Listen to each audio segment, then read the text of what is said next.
Is there anybody there? Is there anybody here? If you are, say hi. Ah! Rose! Ah, girl! Girl! I knew you'd be first. I'm not even gonna front. I was like, it's gonna be Rose. And there you are. Child. Woo! The Wednesday before Thanksgiving is tumultuous. I'm cooking. I had to make mac and cheese. Ask me what I did. Ask me the one thing that I should not have done that I did. Ask me.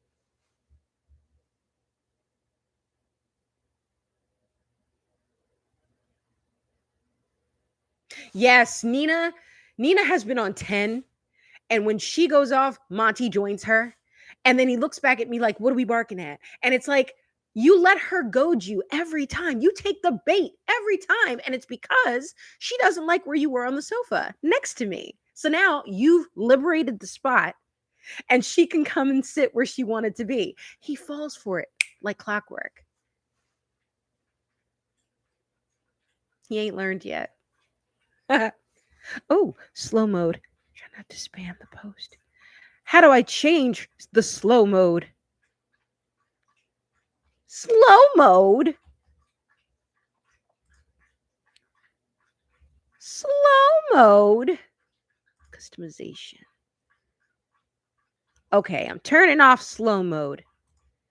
Now the slow mode is gone. Dude, I'm so happy. I thought no one would be here. And I really just was doing this to the open void, which would not be the worst thing in the world. Sometimes you do need to talk to yourself. They do say that a sign of brilliance in a person is the ability to talk to themselves and talk through things. So I do that quite a bit. And I'm not ashamed to say it. Woo! So exciting. Are you cooking? I know, right? You have to talk to yourself. It is necessary. It is a moral imperative. Do you know where that's from? I could speak in fluent. I am fluent in movie quotes. Not everybody gets that. About to put pumpkin. Oh, pumpkin pie. You have a recipe? Will you share? I'm very pie averse. Like it never works to my liking. So I've quit the pie game and I'm strictly cookie and cake now because you can't screw up a box cake. In fact, I have a whole list of box cakes that you can make with just the mix and a can of soda.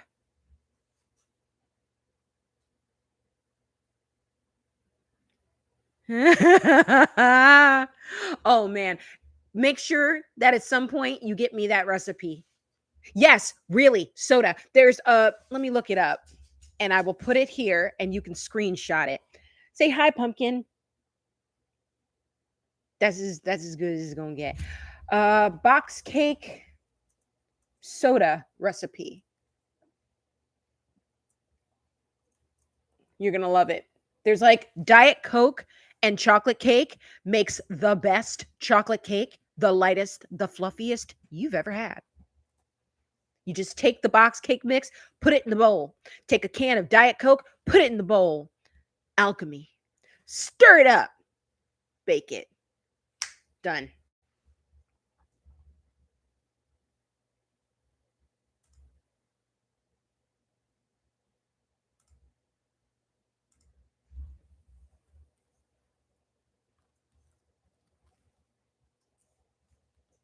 Hey, Moosey, are you coming back? She took your seat. I knew she would. All right, here we go. Images. All right, are you ready for your mind to be blown?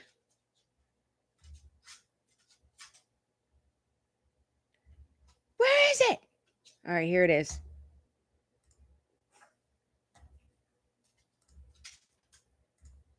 Check it out. Look at that.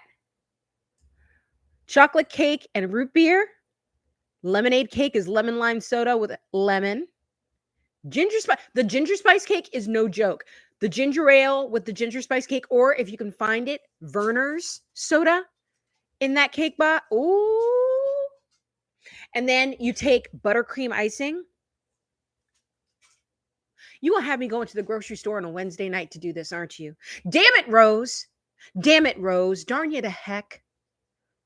Purple cow cake. Haven't tried that, but I've had friends have done it when they were in a state of being. And what else?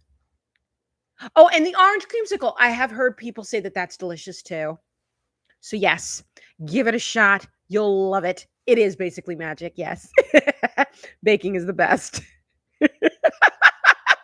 I swear to God, once you learn how to do it without all of this nonsense, like the eggs and the butter and the quarter cup of oil, no, just no. Not interested in that, you know? So I much prefer the soda box cakes method. It's wonderful and you'll never go back. Okay, Monty. Okay. It's your fault for getting up. The girl played you. You played yourself. In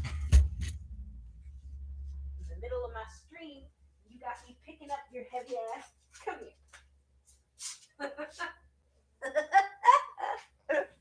There. Art thou happy? There art thou happy. There art thou happy? Oh, hello. Oh, child. Well, let me go ahead and get started because I think it's just going to be you and me. Maybe people will join us at some point.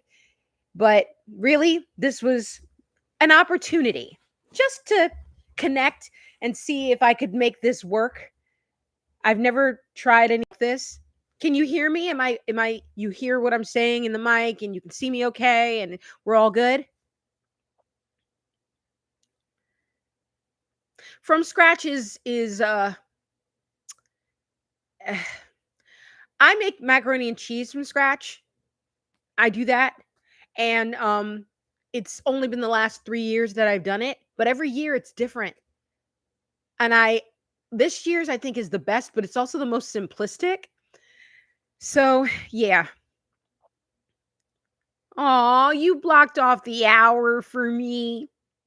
Thank you. That's so sweet. Listen, I'm not going to keep you the whole time if it just ends up being you and me. I really am just kind of glad for the opportunity to connect and say thank you. First of all, you're the only person who sends me anything in the form of support monetarily, which I can't believe you did and are still doing. So thank you. That means so much. Every time one comes through, I'm just like, oh my God, I can't believe I've gotten support of that kind. My channel is fledgling. I'm learning on the fly. I've said this before in my reactions. I have no idea what I'm doing, but all I know about what I'm doing is that I love talking about movies and I try to be as honest with my reactions as possible. And I feel like that's the crux of the thing. Yeah, the cutaways are fun. My cutaways can be fun, but they also are time consuming and they add to the length of a reaction, which is a problem.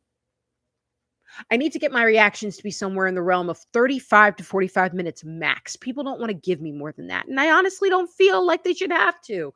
If I'm concise, then I should be able to get it done in that amount of time, which just means that the cutaways are fewer. I do put them in where I just can't resist putting them in, but otherwise they're not going to happen as much. I'm just going to try and stick and keep the main thing, which is the movie and me and the movie.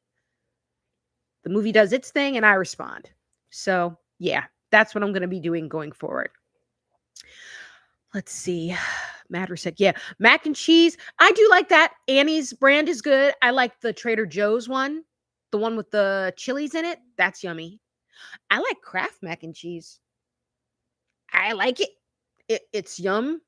And when you're like coming home from like a bar or like a dance or some sort of physical activity outside in the world at like midnight and you just want to eat something while you're, kind of decompressing, Kraft mac and cheese can't be beat. You think I'm authentic? I hope so. I feel like I'm a dime a dozen, like everybody who has something to say about movies is on YouTube doing it. But I am a woman of a certain age, and I feel like having seen as many movies as I have, I can often tie back something in a movie that I'm watching currently, which is usually something new, to something that I've seen in the past. And those connections aren't always tenuous. Sometimes they're very, very distinct. Like I made a connection in The Long Walk between the character of Stebbins and Mark Hamill's character, the general, the chief, the whoever he was, the major, and the relationship between Leonardo DiCaprio and Gene Hackman in Quick and the Dead. And one person, just one person was able to see where I was going with that and called me out on it. And I was like, yes, that's the kind of thing that I know I do well. Like I can see a theme, I can see a connection between a past narrative and a present one, and I'll make that, that leap. And yeah, I enjoy that I can do that, but everything else, it's just like anybody else out there, but I would love to have that kind of connection with people more often. And when people respond to me in comments, that's usually what it is. I love that this was so astute, or I love that this was so insightful, or I love that you're so passionate. And I appreciate that. And then every so often I get something unkind, but that can be helpful too, because it's teaching me something that I can do better or that I can improve upon. And the whole idea for me behind this is to just get better. Let's see. Supporting creators. Yeah. 2-hour mark and grab snacks. Yeah. I don't know about, I see it often, and I look at the amount of time, excuse me, reflux. I look at the amount of time that people look at videos, and I think to myself, 5 minutes is my average, or 10 minutes is my average on a video that's 45 minutes or something. And I think to myself, are they literally just popping in to see a scene and then popping out? And I look at everybody's videos from start to finish. Am I weird? I watch everybody's videos from beginning to end. I can, like, sure, after I watch it one time through, I might come back to look at one specific part that I liked, but I watch it all the way through, and I like most of the time every video that I look at, because I'm taking the time to look at it. I wanted to see it, so I like it. But I don't get the likes. I get the views, but people don't like my stuff. It makes me sad. Thank you. Thank you for saying that I'm authentic. Oh, Bring Her Back was the first time you saw me? Oh, wow. You're an English teacher? That explains so much. That explains so much. I vibe with people who are like into the classics and the humanities. That's my vibe.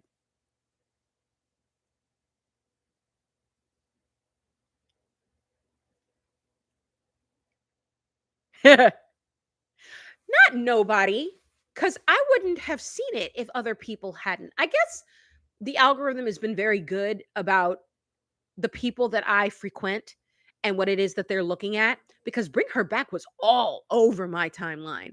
And I knew about Talk to Me, but I'd heard from people that I trusted that I probably wouldn't gravitate to that or take to it. Um, and I guess they were trying to protect my brain, so I avoided it as long as I could.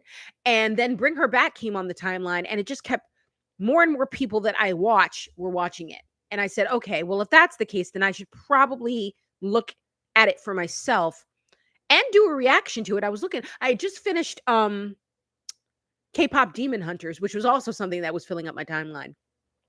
And Bring Her Back was showing up as often. And I said, okay, I just finished a reaction for K-pop Demon Hunters, and I'm already on the couch. I can get Bring Her Back. I can put that in because I'm already here and I'm already, I got the time. Let's do it. Woo, child. Yo, I love Sally Hawkins. She did my favorite Jane Austen adaptation, Persuasion, with Rupert Penry Jones, who's in one of my Christmas picks that I'm going to show. Yo, she made me hate her, and that is hard. I love that chick. I love her acting style. I love that she's not beholden to one genre in particular. She gets down with all of them. So, 1 minute she's boning a fish monster, and the next minute she's trying to drown a kid in the pool, and I have empathy for her, which makes me feel icky. So I like her style, and I just hope that one day she finally gets that Oscar that she's chasing. Yeah, Christmas movies. We got to talk about those. Let's see. I think Chew. Yeah, Chew. I follow Chew. Jay Meets World. Zavid. Alonda Parker. I like her. Raggedy Pack. Dead Meat. Dead Meat. I got to know during the pandemic. Thank God for Dead Meat. When they did get out, I knew that that was definitely a group that I could hang with. Um, who else do I like channel wise? I like a couple of podcasts. Native Land. Higher Learning. And oh, Bad Medicine. I like Bad Medicine. Octo Cruel got me through the pandemic. I like their energy. Yeah, there's a lot of channels that I feel are better for the fact that they have the camaraderie that they bring to their assessments of movies. Your boy Roshi, I like him. Roshi. I don't know, but I like that group there. And the normies, I like them too. Let's see. She's so willing to. Yes, she really is very experimental, but then you add to the fact that the girl is credible. She's a very good actress. So she will find the thread and she'll pull the shit out of that thing to get a performance out of it that is dramatic and full of nuance. And I can never be mad at her because she's so freaking good. Yeah, Jay is great. Jay is so great because her editing is great. She keeps her edits short and she's very modulated in her tone, so it's very relaxing. I like that she likes a muted environment. She's got her big lighted thing in the background, but then it's like a dim kind of calmed environment. I liken it to when you go to a massage parlor and they bring you into this environment where it's very dim and they've got black light, and then they put you into, you know, your chair or you're onto your little slab and you're very calm and centered and you know what you're getting out of it. Did you watch her Black Phone 2 reaction yet? It's really good. Yeah, I like them too. What double feature? Bring Her Back and K-pop Demon Hunters, or Bring Her Back and Talk to Me? Because I did not do you really think my brain could handle Talk to Me and Bring Her Back to back? Absolutely not. I love myself. No, no. Yeah, no. Violent Night. Yes, I saw Violent Night in the theater. That was before I started my YouTube journey, so I was still going to the movies in theaters quite a bit. And before they closed my local theater down, which is breaking my heart. I don't have a place I can go to very easily, so I have to plan my movie uh sojourns now. Breaks my heart. Yeah, you can hear the calm music. Like, she's got the nice backing too. I think she does have something kind of ambient or diegetic in her background. So, yeah, it kind of lends yourself to, you are getting a calming, quiet, immersive experience, even though she's watching a horror movie. And when she reacts to a horrific moment, it's not like big like me. It's actually, oh my God, like, what does she do? Oh my God. Oh my God. I could never, because in the moment I'm pissed and I'm yelling. So I can't do that. I wish I could, but I can't. And I'm too old to change. So it's not gonna happen. Okay. What else? Yeah, K-pop Demon Hunters and Bring Her Back. Yeah, that was the back to back. That was the double feature. Listen, I'm glad I did it that way. I was already on high, we're going up for some moment, and then Bring Her Back. I'm like, okay, well, at least I was up. At least the movie had me here. And then I was able to come down with Bring Her Back, and just the absolute horror show that was brought me back to baseline. Imagine if I had done it in reverse. Like, I'd have been on the couch, like, and then having to get into K-pop Demon Hunters. No, that would have been very, very bad. Let's see. Oh man, like, we're gonna treat the schedule that I put in the live chat announcement as a guideline, because we're gonna just pop all over the place, especially if it's just you and me. So for 2026, for the Prestige system season, I'm really, really worried about K-pop Demon Hunters Golden just destroying the song category. Like, I could see that winning and beating Miles Caton for Sinners, because that song was not just good in a movie, It's great in the movie, but it went to the airwaves. They were playing that on the I remember, what was it? I had just gone back to work in office, right? I'd been remote for 3.5 years, and now we're back in the office 4 days a week. And the first time I'm in the car consistently for like my commute, I turn on Hot 99.5, the Ryan Seacrest one, and it said, "I was a ghost, I was alone. Hey, tell what you." And I said, "Is my phone connected to my is my phone connected to my sound system in my car? What is this playing? Why is this playing?" And then I looked on the dash and it said, uh, Huntrix Golden. And I'm like, you're lying to me. This song is on the air. Like they're not playing So I Lied to You on the radio. They're playing Huntrix Golden. It's on TikTok, it's on the radio, it's on TV, it's on Netflix. It was everywhere. That song might win an Oscar.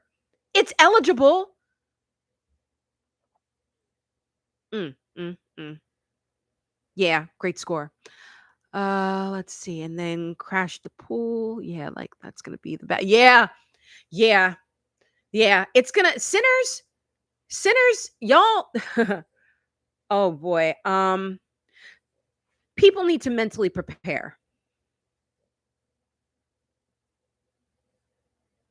You it's mine too. Listen, whenever I play it, it has a visceral effect on Nina. That song is special. It's powerful. That movie is powerful and special. But it's a vampire movie about the Jim Crow South.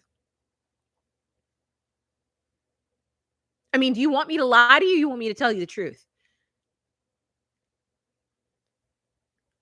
Which sucks because Sinners was a transcendental, great word, experience, transformative. Yep. I said that in my review when I came out of the theater.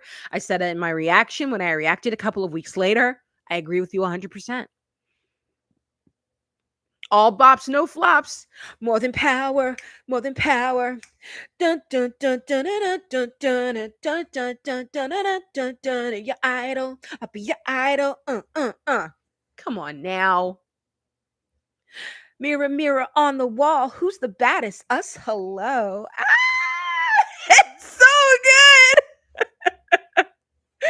good. Yeah. Yes. And we live in America. Yes, we do. Listen, I don't want to insert that narrative into it, but I'm just looking at the Academy and this iteration that could give a shit about popularity. They look at the ballot, they look at what's out there, and they could say, we give a damn about your feelings about what's popular. I cite Glenn Close for The Wife, Chadwick Boseman for Ma Rainey's Black Bottom, which everybody thought he was going to bring it home, and then went to Anthony Hopkins. And then Jamie Lee Curtis beating Angela Bassett. Angela Bassett was in a Marvel movie. People really forgot about that part. And Jamie Lee Curtis is a legacy, and she did 2 movies in a year. I have a theory about that. When you can show bankability and prestige in a calendar year, it puts you in the best contention. Case in point, Halloween Ends and Everything Everywhere All at Once. Natalie Portman, Black Swan and No Strings Attached. And then I think Reese Witherspoon did it too, when she did the movie about Johnny Cash. And then I don't think that was Legally Blonde, no. But it might have been Sweet Home Alabama. There's and Sandra Bullock. She did The Blind Side and All About Steve.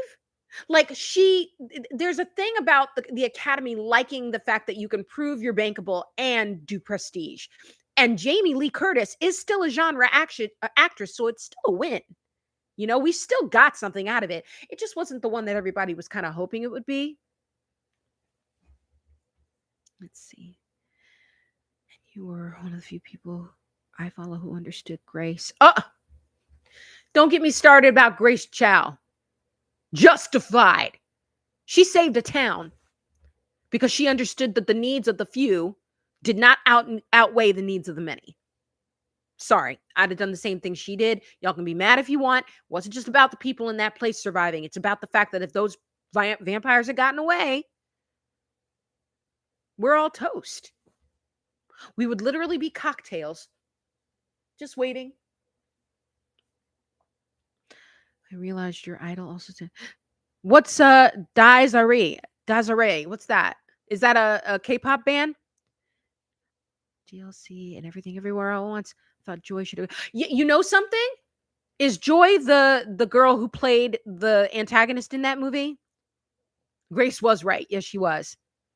True sacrifice. And her daughter will never know, but her daughter will live to know. Like, she'll live not knowing, but she will live. She probably thinks something happened. Maybe she thinks her parents abandoned her, but she's alive to think that. And will probably find someone, get married, have kids. Probably did. And Cornbread's wife, she got to have her baby. She's going to be fine. She has lineage. Cornbread lives on because of the choices that were made. Yeah. Disarray, Day of Wrath. It's from the Requiem. What's the Requiem? It's from Latin Requiem Mass. It's about the Day of Judgment. Oh boy, oh boy. Okay. No theology on the street. It's getting to that time of year anyway. Let's save it. Cornbread. Oh, poor bastard. Killed by peeing. What a way to go. You know who got it worse, though? That poor bastard who was drunk on the floor and laying in wine and they thought it was blood. Like, it never occurred to anybody to make sure that was blood on the floor. They didn't even check him for holes. They didn't give him an opportunity to defend for himself. I feel you. I'm more spiritual. So I was raised Baptist. But now I just I acknowledge that there is something else out there, intelligent design. But I don't ascribe to anything in particular. It's just not my scene. I do pray every night and over every meal. And I acknowledge the presence of something in the air. I speak to the universe about it all the time. The universe has a really great sense of humor about my life. I feel it every day. So I know something else is out there, but I'm still open to what, you know, I'm leaving room for the Holy Spirit, as they say. No, he did not deserve that. I feel so bad for him. But Rose, none of them deserved it. All they were looking for was one night of peace. Just one night where they could be themselves and enjoy themselves and embrace the culture. And they got 4 hours before it all went to shit. So it's heartbreaking. And that movie has so many layers. It's not just a vampire movie, but the vampirism is an apt metaphor for what it means to have your culture absorbed and taken by something that doesn't respect it. So yeah, the universe does have an ironic sense of everything. Yes, it's very true. They just, one night, just one night of peace. That's all they wanted. It breaks your heart. But then you remember that they fought, and in the end, Smoke survived and paid respect to Sammy. Sammy survived and made the best of the life that he had. And Stack got to be with the woman that he loved and the child that he lost. And he got justice against those nasty, nasty people who set him up and failed. Glorious justice. Yay. It's all good. Doomed. Yes, Hogwood, that asshole. That some bitch. That some bitch. Let's see. Yeah, he was. He was the MVP. He really was. What else have I got for you? Okay, so my favorite Christmas movie, and we can even have a conversation about whether or not a movie is a Christmas movie because it happens at Christmas or because it's about Christmas. I ascribe to both. I would tell you that my favorite Christmas movie, it's one of two. I like this one. If you've never seen it, they show it on Hallmark. Yes, Die Hard is a Christmas movie. Yes, it absolutely is. I love Die Hard. I love Bruce Willis. I'm broken up that he is going through what he's going through right now, but I'm so glad for his catalog because he's so great. He's funny, he can sing, he can dance, he can do drama. He's one of the last great actors we ever had. You know, he's up there with Tom Cruise and Stallone and Schwarzenegger and Smith, and he's up there. He's so important. The Sixth Sense is probably the best movie he ever made. And I'm broken up that he didn't get an Oscar nomination for that, or did he? He just didn't win. But he was so good in that movie. And it was so nice to see him finally get a role where he could be everything that we knew and more. He had dramatic beats in Die Hard when he's carrying himself through that doorway after he stepped in all the glass, and he's talking through it with Reginald Vell Johnson, and they're talking about life, and he tells him that he needs to get back with his wife and make things work and shit. Oh God. He's just so classic. And I love him for that. I'll always love him for that. Argyle's the one, the limo driver, and he, in the end, didn't he hit that dude with the car? Oh, no, that dude got shot. What did he do? Didn't he have a heroic moment where he hit somebody with a car? Yeah, tell her yourself.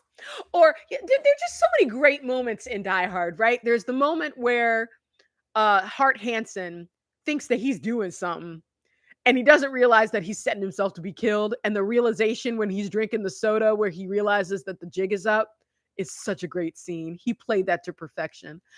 I love the dude standing on the table and he shoots from underneath. Yes, he does. The nerdy dude. That dude, Clarence Gilliard Jr., rest in peace, from Matlock and Walker, Texas Ranger. He recently passed away. Yeah, I love him. Yeah, Argyle's great. I love that William Atherton is just the perennial asshole in all of the movies in the 80s. Like, so good at it. Real genius. Ghostbusters. Die Hard. Him going to that house and telling that woman working there that he was going to call ICE if she didn't tell him what he wanted to. Ooh. Asshole. Just asshole. Total asshole. That scene is tremendous. That's John McTiernan, right? Isn't that the director? Or is it Richard Donner? Like, the music tells me it's a Donner film, but it's not, is it? Who did Die Hard? Die Hard director. Who that is? John McTiernan. Yeah, it's McTiernan. Yeah. And but the score, let's see, Die Hard.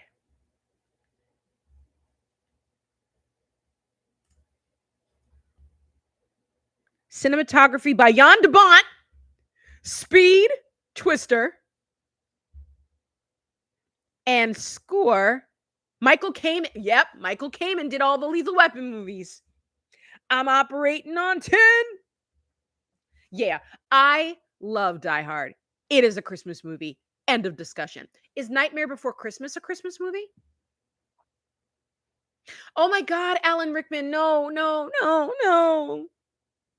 Oh, you say Alan Rickman, and the first thing I think of, well, I think of two things. The second thing that popped into my head was Robin Hood, Prince of Thieves, and then and he mentions Christmas in that movie, so is that a Christmas movie? But the first thing that popped in my head is him in Sense and Sensibility, where he first sees, hi baby, hi, can you sit down? I love you. When he first sees Marianne playing the piano and he comes through the door, I know, I love you too. And he comes to the door and he looks absolutely transfixed by her. And you can see a lifetime of regret in his face. Like, there's so much going on behind his eyes that he's just transfixed. Oh, everyone thinks of Die Hard when they think of Alan Rickman, but damn it, when he wanted to do drama, he laid that shit on thick. I miss him. Early Rickman, yeah. Speed and Twister art. Now, let me ask you a question, because I'm just going to announce it because I don't think anybody else is coming. I started a Patreon. Yeah, And there are 3 movies and 3 episodes of a series on there. I'm going to send you the link so you can see. But I was thinking on my Patreon, I might just put movies that I've seen and treat them like commentary tracks.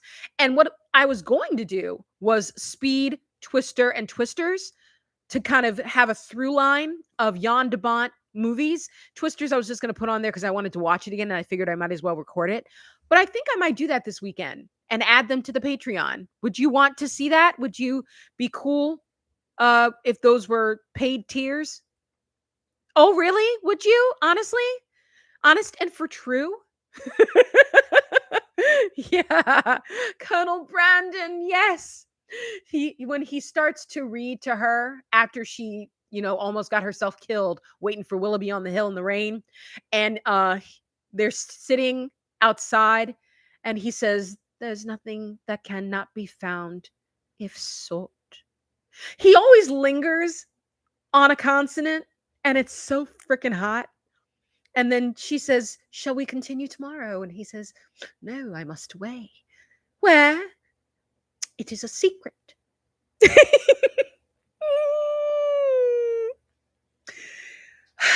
Colonel Brandon is perfect. I don't like the age gap. Not a fan. He should have gotten with Emma Thompson, is my feeling.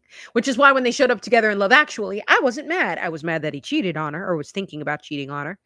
But I thought it was great that they were married because I always thought that connection made more sense age-wise. But it is what it is. Those were the times. They married them at 15 if they could. Ew, gross, yuck. So 15-year-old, no, just no. Honest and for true, yeah. Marianne did not have an ounce of, no. Look, let's not do that. Let's not relitigate the passionate girl who wants the love she's read in the books that she's read. At least she was reading. And when it came to love, to burn, to pine, to perish, is where her head came down on it. It wasn't love unless there was some degree of pain involved. And that's a through line with a lot of heroines. They think that love should be not this simple, easy thing, that it's supposed to be painful, devastating.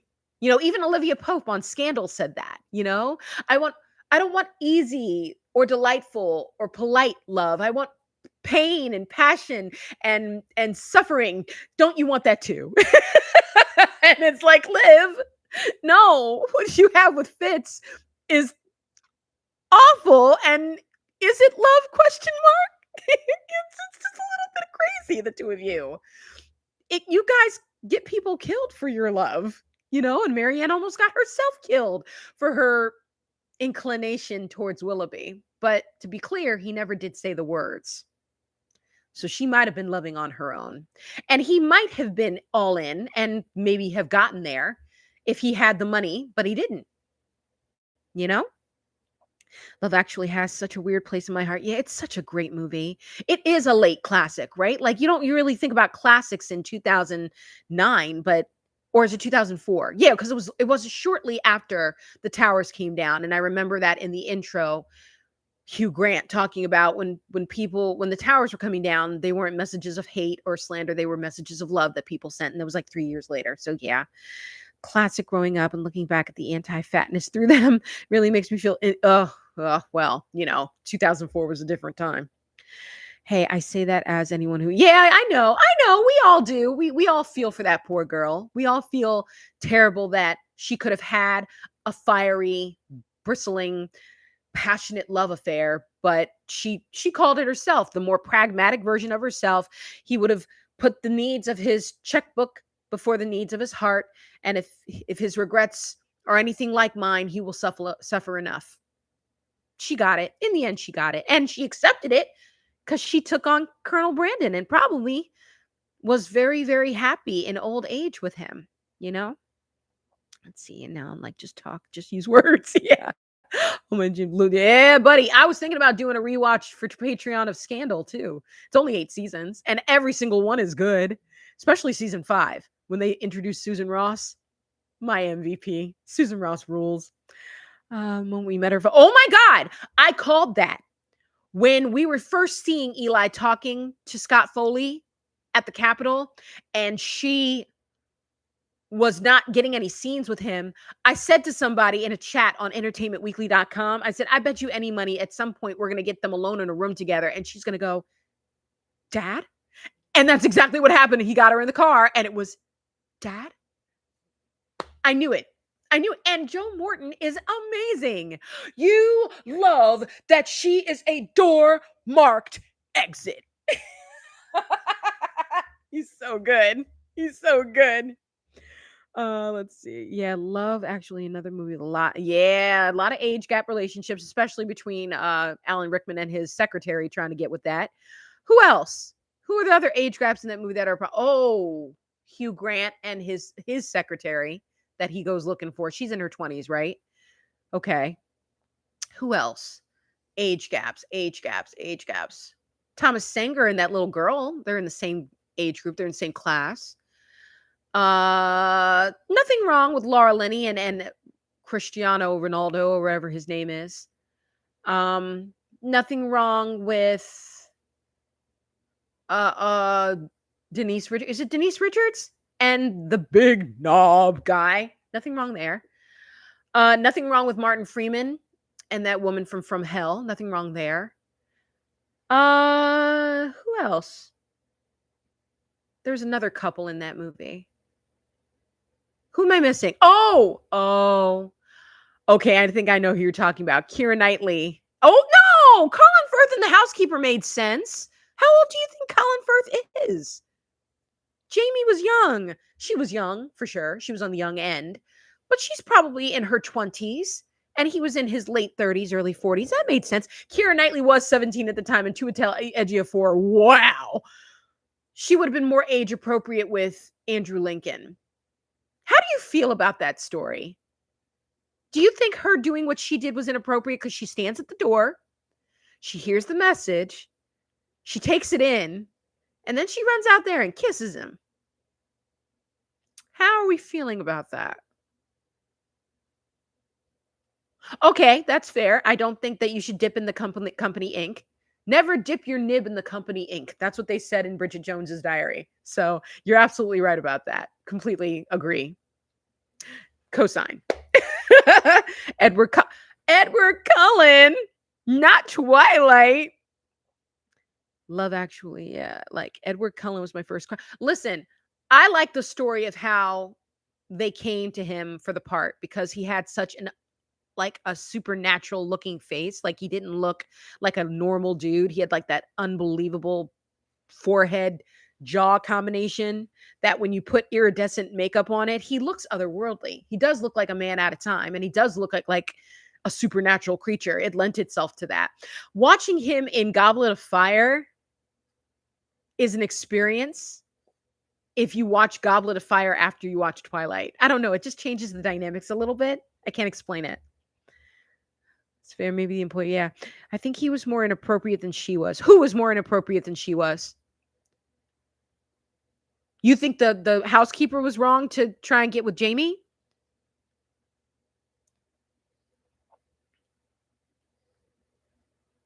Yes, you should. Okay. You're talking. Oh, sorry. Okay, so you're talking about Keira Knightley and Andrew Lincoln.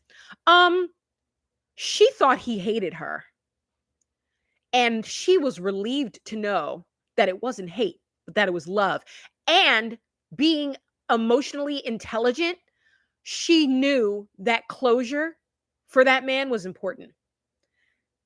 I can see that, which is why I'm never mad at it. Because if anything, she's saying to him, I love your best friend, and we are so not doing this, but I want you to know that I see you and thank you. And I appreciate that. And that's what he says, enough. It's enough now. My ruined heart will love you forever. But thank you. Yeah, it's great. It's really great. Let's see. Those things about those films is how much no one hates Edward more than Rob. He hates him? Makes more sense now knowing that Meyer is a Mormon. Well, girl, Robert Pattinson hates Edward Cullen. He hates the man that made him a millionaire so he can make all these crazy ass movies and never worry about security again. You hate that? Really? Hate? Well, you know something?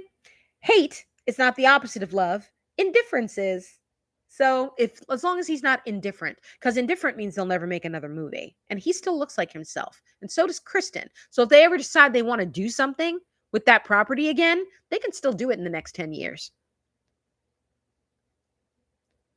Yeah, the confession at the door. Yeah, I'm still not sure how that whole thing feels to me. And yeah, I do see your point. Yeah, yeah.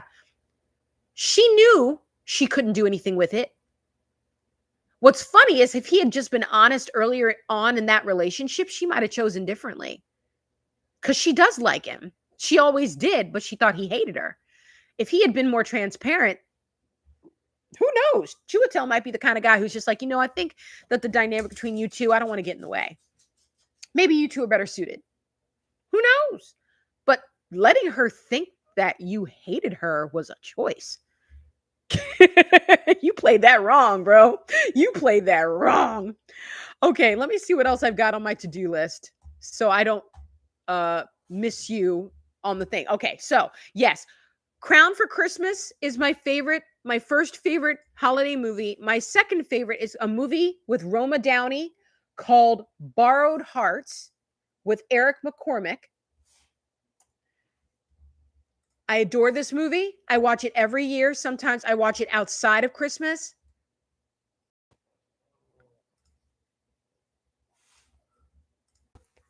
Borrowed Hearts. It's perfect. It's one of my favorites.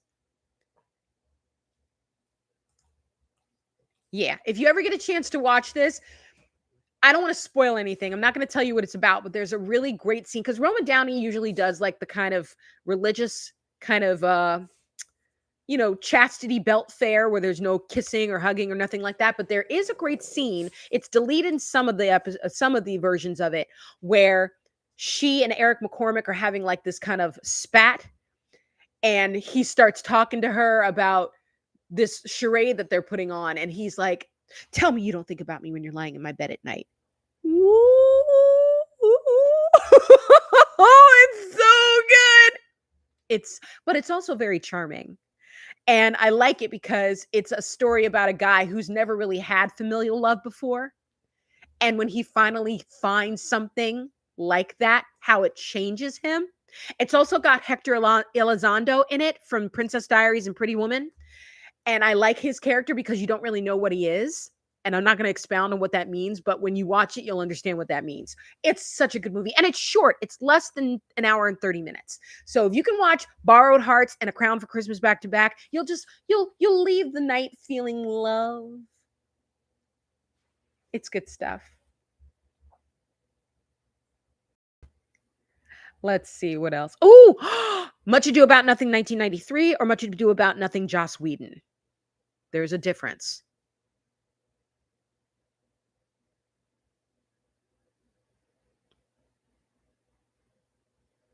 Yeah, rom-coms, our world is far too cynical for a rom-com to succeed right now.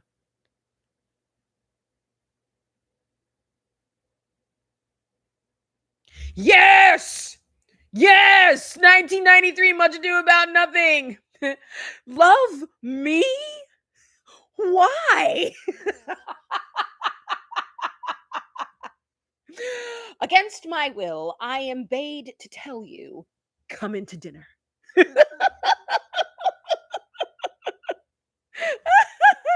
Oh God, I love 93. That cast is stupid. Michael Keaton, Keanu Reeves, Kenneth Branagh, Emma Thompson, Kate Beckinsale, Denzel motherfucking Washington, Imogen Poots, Robert Sean Leonard.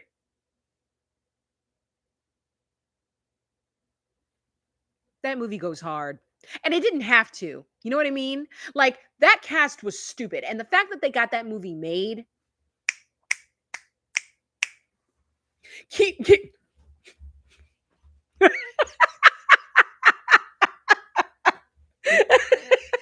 horse. On the horse.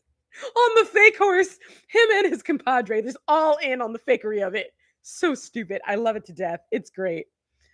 1993 version was a family movie night. Yes, sir. You had good family movie nights, substantive family movie nights. Have you seen Dead Again? Are you kidding?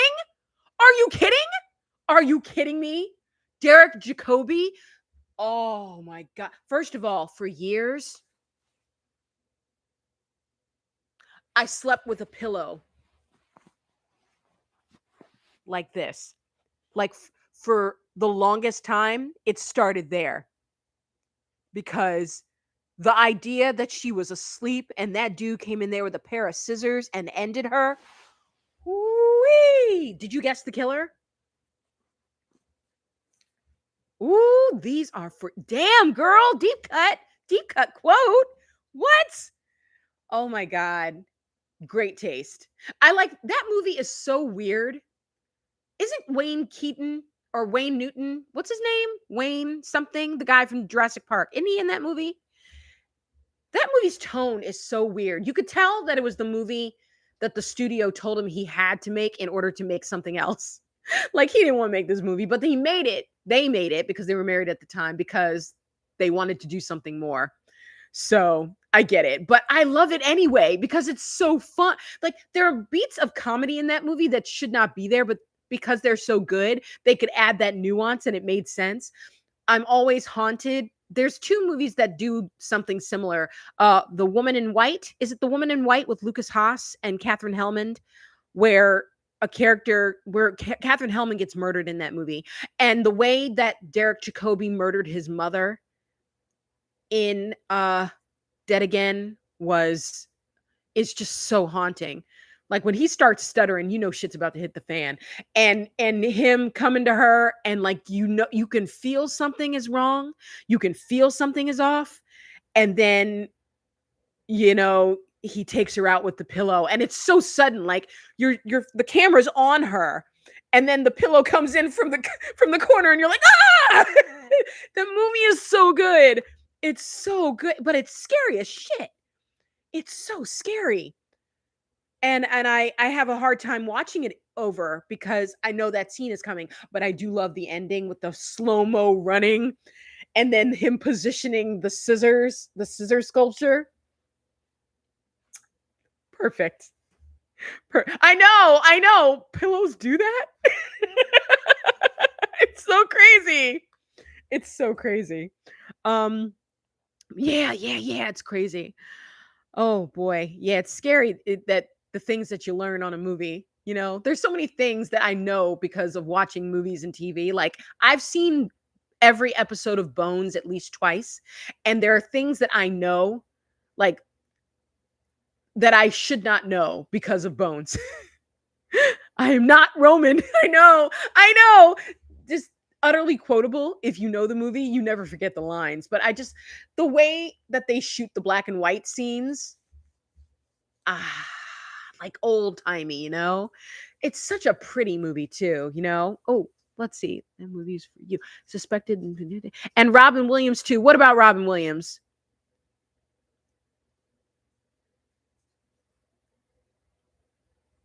I do not like Lord of the Rings.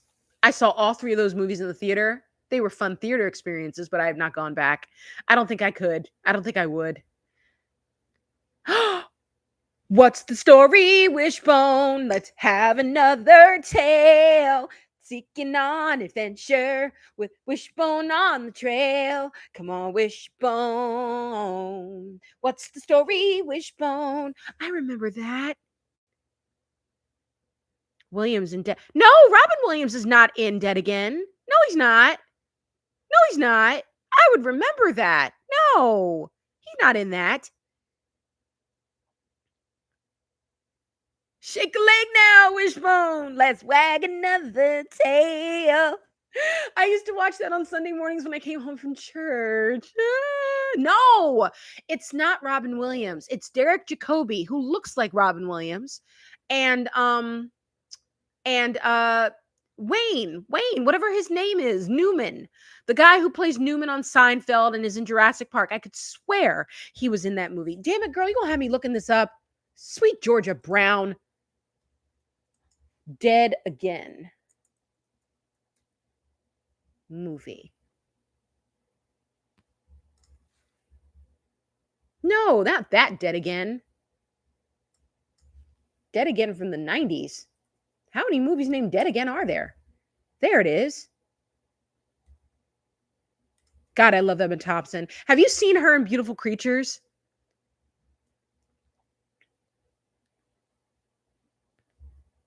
Yeah, Andy Garcia is in it. Andy Garcia is in the movie. Derek Jacobi, Emma Thompson. It's not Robin Williams, girl. Don't play with me. I know if Robin Williams was in that movie, I would have a distinct memory of it, but it's not him. I swear it's not him. Williams isn't dead. No, he's not. What? Oh my God, he is. He has a cameo. Girl, I'm sorry. I apologize. I apologize. You were right. I was wrong. I am so sorry. You were so right. I remember as soon as you said the detective.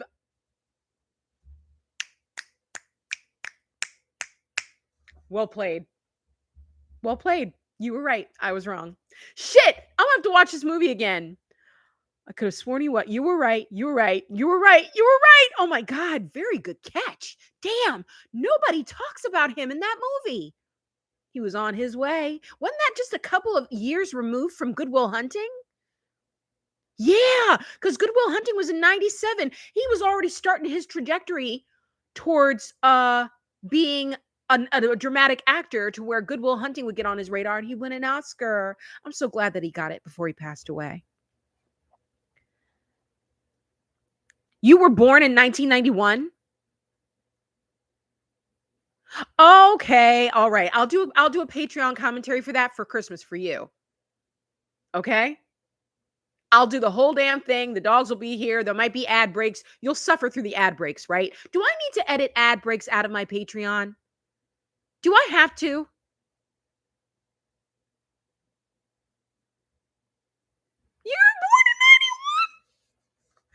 were born in 91. You're 12 years younger than me. I was born in 79. 1 hour photo, you mean? 1 hour photo, not 30-minute photo. Yeah, he was. What an icon. Oh, I'm so glad we got to. Have you watched the reaction of Just Trust Ash to Good Will Hunting? You will cry your eyes out. He was having an absolute meltdown over the fact that Robin Williams had died. And he was like, I can't believe we couldn't save him. And I think that was the first time I ever watched that channel, was watching him experience that movie, and him just kind of realizing how brilliant Robin Williams was, and that he was gone, and how he died.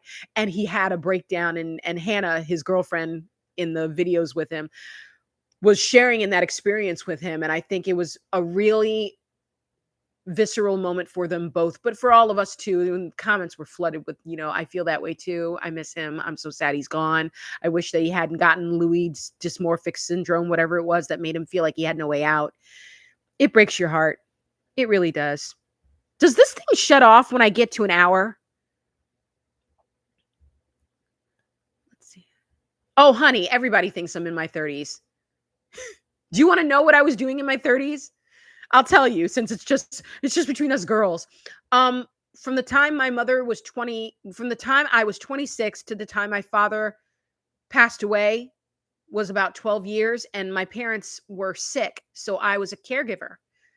I was out of the workforce, and I was at home just caring for my parents as they got sicker and eventually passed away. And I wasn't out in the streets. I was not for the streets. I was just home.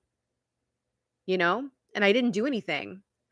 I took care of a house. I took care of their meds. I administered meds. It was very sad. It was very lonely, but you could basically say that for 12 years, I didn't exist. And when I came out, I was basically starting in the workforce in 2008. No, 2010, I got back into corporate America. But from 2006 to 2010, there was a 4-year period there after my mom passed away where I wasn't doing anything. And 5 years before that, I was taking care of her. And then my dad got sick, and I started taking care of him. And then it was just me, and I came back to the world. I guess 12 years off my life, but not showing it. You are a baby. Yeah. Oh no, I was on vacation with my family when it happened. I still, girl, you want to know what happened at my office? I hope the chat doesn't cut off before I tell this story because it's really good. It's not good. It's horrible. I was at, I was newly into the workforce and I was sitting at my desk and we were about to break for lunch. It was about 12 o'clock. Everybody was kind of moving around towards the door, heading out. And I went to go talk to my boss. And when I came to her threshold of her office door, I said, "Oh, Captain, my Captain," just out of nowhere. And then I go to lunch and I come back and she looks me dead in my face and she says, "Why did you say that? Did you know?" And I said, "Did I know what?" And she said, "Robin Williams is dead."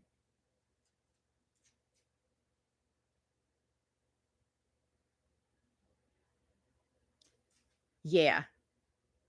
Yeah. And I was like, to this day, it still kind of creeps me out how that all happened. Like, why would I say out of nowhere, "Oh, Captain, my Captain"? Like, what a weird thing to say. And then that message, you know? But I guess somewhere inside I knew. I don't know. To this, and I hand to God, I still don't even know.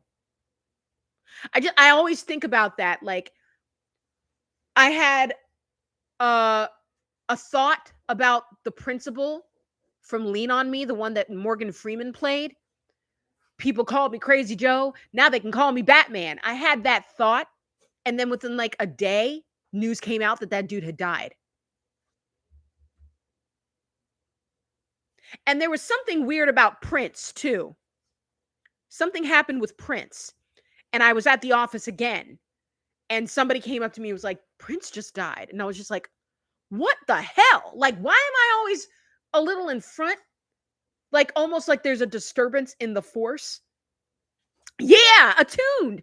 Like, it almost feels like there's a disturbance in the force and I pick up on it. And suddenly it happens. So now I do my damnedest not to think about anybody. Like, I don't want to think about anything. I don't want to have that kind of clue in where I can be like, such and such is going to die. I don't want to be that person.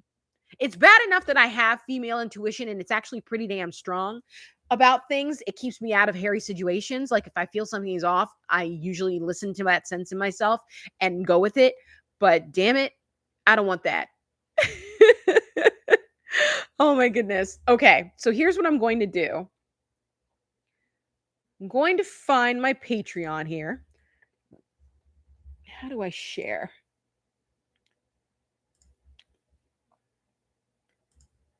How do I share? Patreon. Oh, my Patreon. Patreon. How doth I show to you? Chats, audience, payouts, promotions? Autopilot. No, that's not right. Dashboard? Library? Promote my Patreon. Copy link. There it is. Oh, yeah. And there it is. Now you have my Patreon. Oh, I'm so glad that you did. I mean, it kind of feels apropos that it would be you and that we got a chance to sync up. Was I any good at this? Is this something that I should try and do, or was it good? What could I have done better? You'll tell me, right? Make sure. Oh man, I have seen a nice little uptick in what I've made on YouTube this month. I think I'm getting close to the $200 bracket, like just off my content, which is wild. Like, I'm making money from my content. So it's really nice. But Patreon, if I could make money from that, that would be cool too. My dream would be to just do this for a living. But that's Jay chooses Zavid numbers. And I don't know if I'll ever do that. The market is so saturated with people. I'm not really all that different. And my editing needs work, and there are things that I should learn to do so I can churn out content faster. because a lot of these people be putting out videos in a week, and I struggle to just get one. I've got 3 in the hopper right now. I've got Coco, which I'm getting close to finishing, and One Battle After Another, and I got Naked Gun out, but there's one, oh, and The Martian. Now, those are up on Patreon, so you can look as long as you sync up your copy. But you can watch those right now. They're available. And the first 3 episodes of Squid Game season 1, which I had never watched before, are up there too. So you've got 6 things to choose from, and I will do my best to make sure that every weekend I add to the mix. Oh, I heard it was from a book. It's directed by Ridley Scott. I really did enjoy it. I think that comes across. Not as much as Interstellar and Arrival, but I did enjoy it. And, you know, it was nice to have something else in terms of a taste in my mouth from Matt Damon after Interstellar, because I really hated him in that movie. But yeah. Yeah, I've only seen the first 3 episodes of season 1 of Squid Game. So you can watch those episodes and see what I was thinking, because all of that was a surprise to me. And I still haven't done the last 6 episodes yet, but I'm going to probably this weekend. Yeah, David is so messy, but he's so good and very entertaining. There are some movies on his channel that I haven't watched his reactions to yet, because I really do want to watch them myself.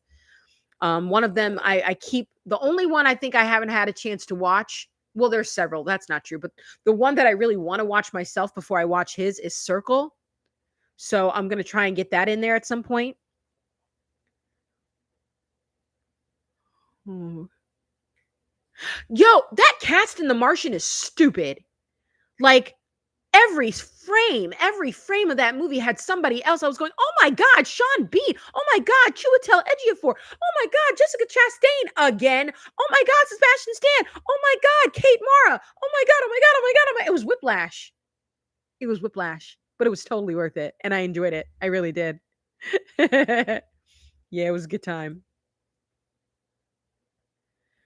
Okay. Oh, I will definitely have to watch. I will definitely have to read that book when I get a quiet moment. I'm going to have to go back to work. I have work to do tonight. I had to spend the first half of this day making macaroni and cheese, and the second half is finishing up work so I can not have to worry about that the next few days while I'm home trying to enjoy a holiday break.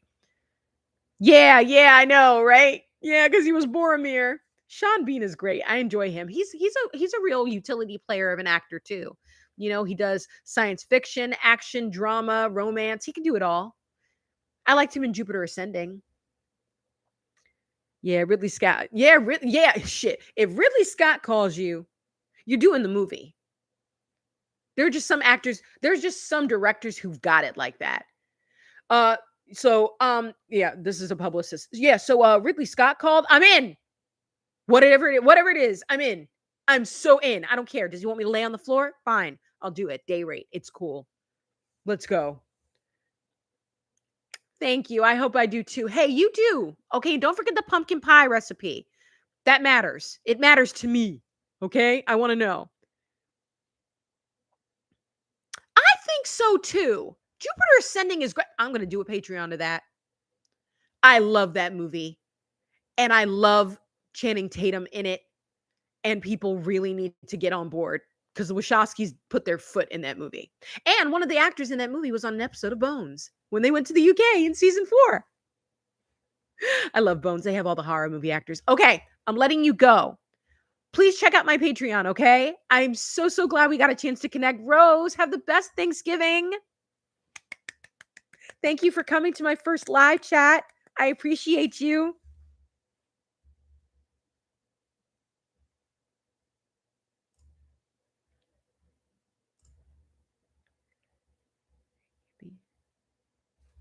I'll see ya. Bye. Aw, thank you for being amazing. We thank you. Say thank you, Rose. Thank you, Rose. Monty saying thank you. Monty came to say thank you. Look, he says thank you. Bye. Oh, baby, we really appreciate you. Happy Thanksgiving, Rose. Bye. I can't believe he got up to say hi. I can't believe he did that. Just say bye, baby. Bye. I'm going to go feed this crazy mix. Yeah, we're gonna have dinner. Are you hungry? Girl, if you knock over the computer, I swear to God, I will eat you with a spoon. I will eat you. All right, we're out. Bye.